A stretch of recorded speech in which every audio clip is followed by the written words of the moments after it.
Salut, c'est Cindy, contente de vous retrouver pour une nouvelle vidéo.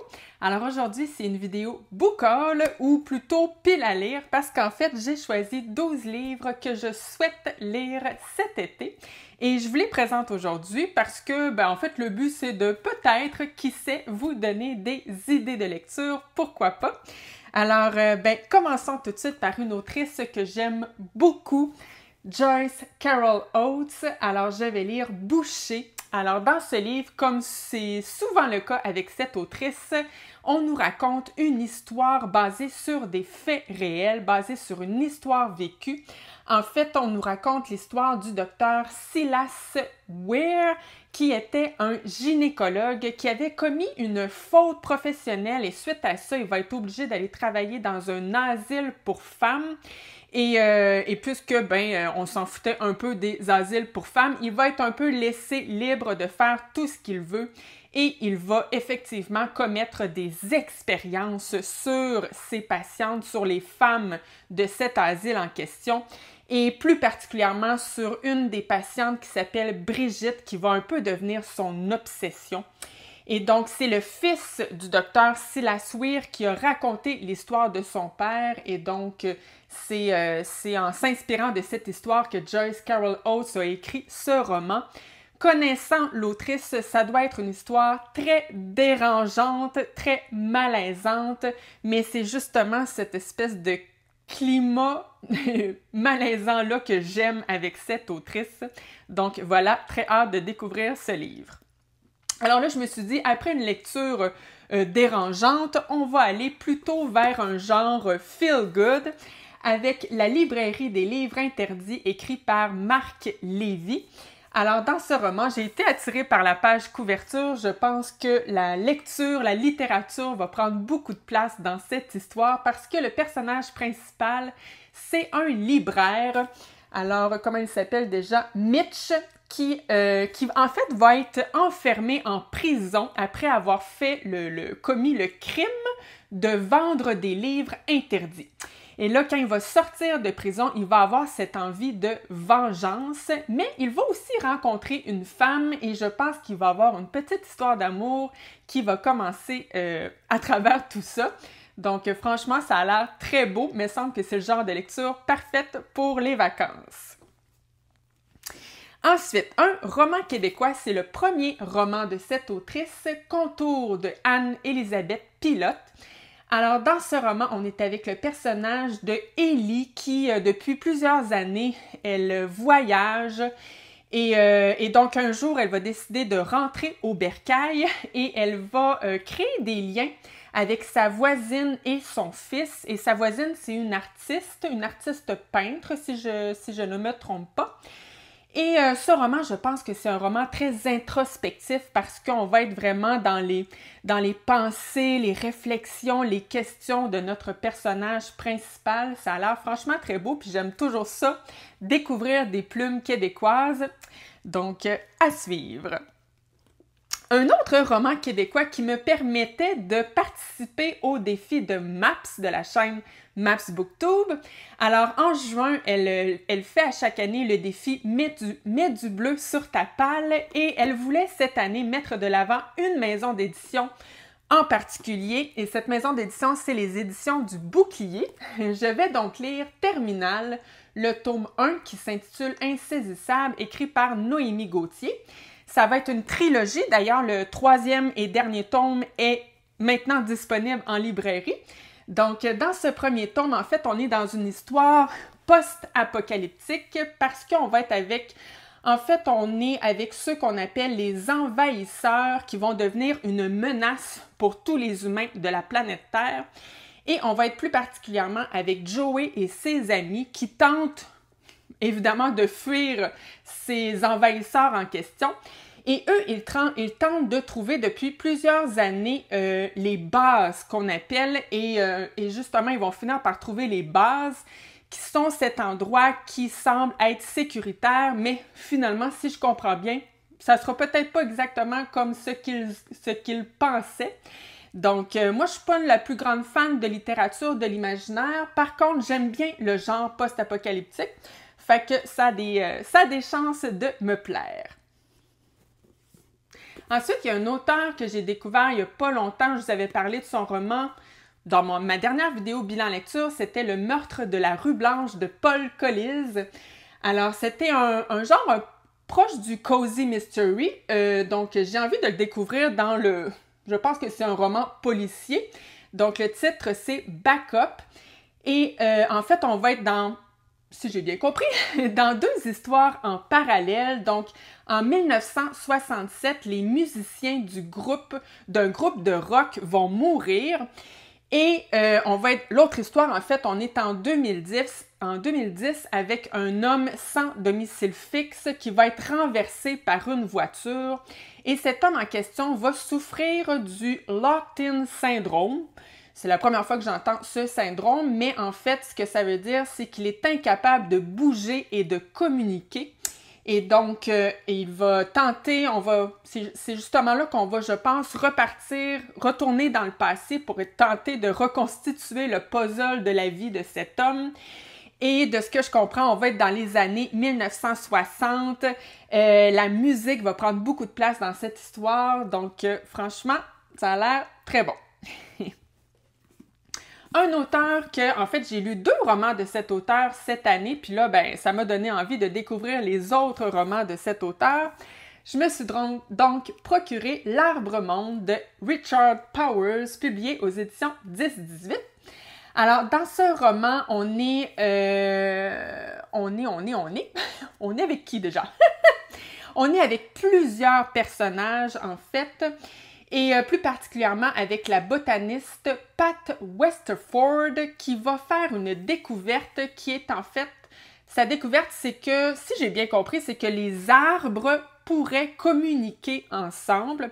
Et dans ce roman, on va être avec plusieurs personnages et ces personnages en question vont tous s'unir pour aller protéger un séquoia menacé de destruction en Californie.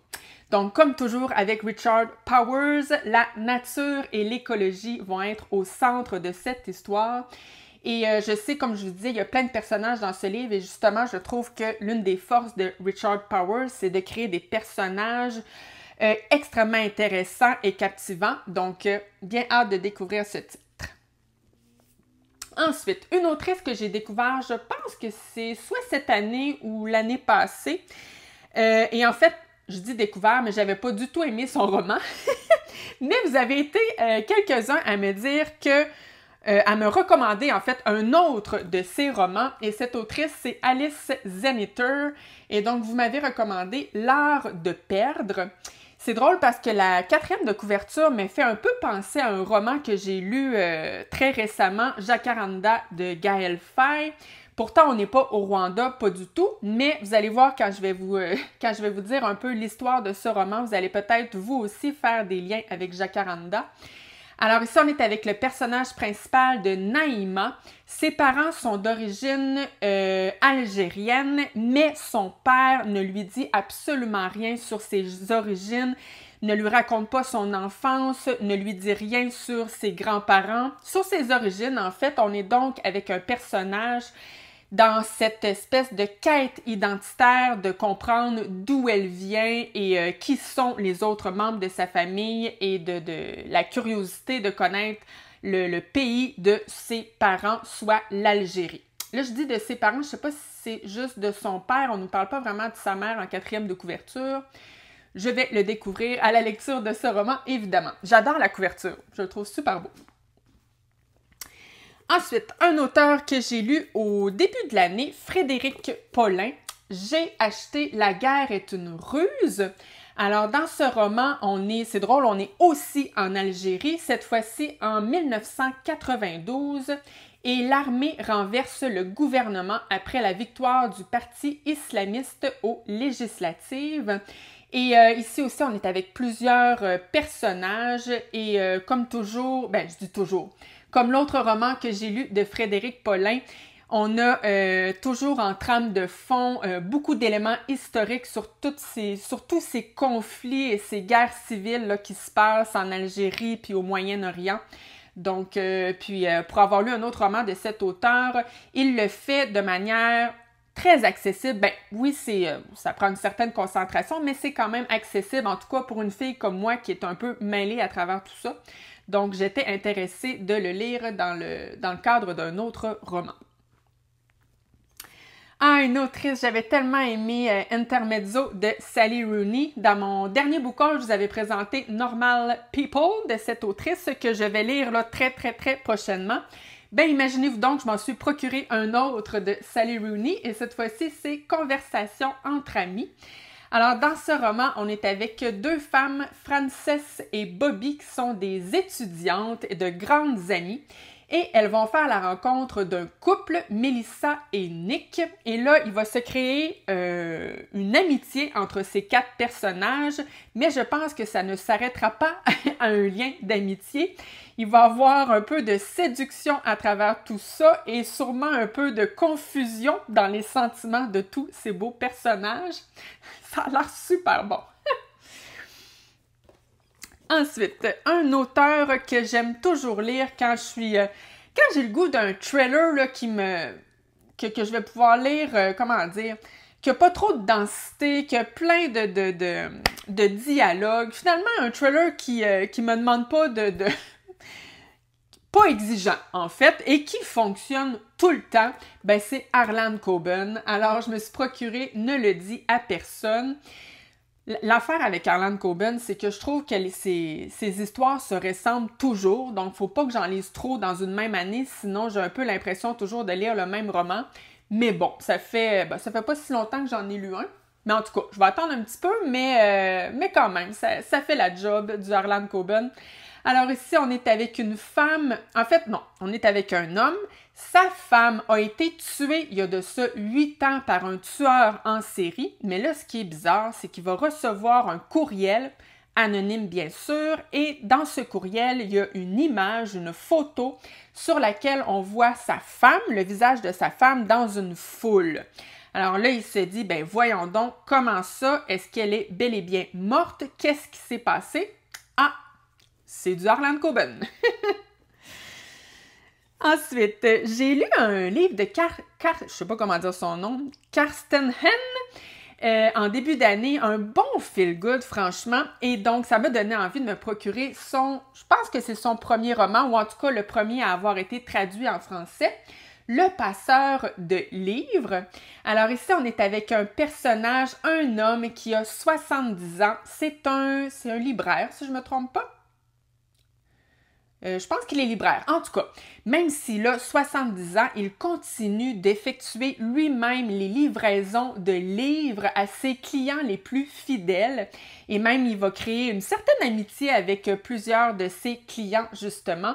Et là, un jour, il va arriver quelque chose à notre Carl qui va, je pense, l'empêcher d'effectuer son travail. Et c'est là que va arriver une petite fille de 9 ans, Chacha. Et je pense qu'elle va prendre une belle place dans la vie de Carl. Comment? Je ne le sais pas, mais franchement, j'ai bien hâte de le découvrir. Et finalement, dernier livre de cette pile à lire de l'été. Un auteur, je commence à en avoir pas mal de cet auteur, mais je tarde toujours à les lire parce que c'est juste des maudites grosses briques. Mais ils me tentent tous, les livres de John Irving. Donc voilà, je me suis procuré Le Monde selon Garp. Et ici, on est avec une femme, Jenny, qui ne veut pas d'homme dans sa vie, mais elle veut un enfant. Et là, je ne sais pas dans quel contexte, mais elle va avoir un enfant, Garp.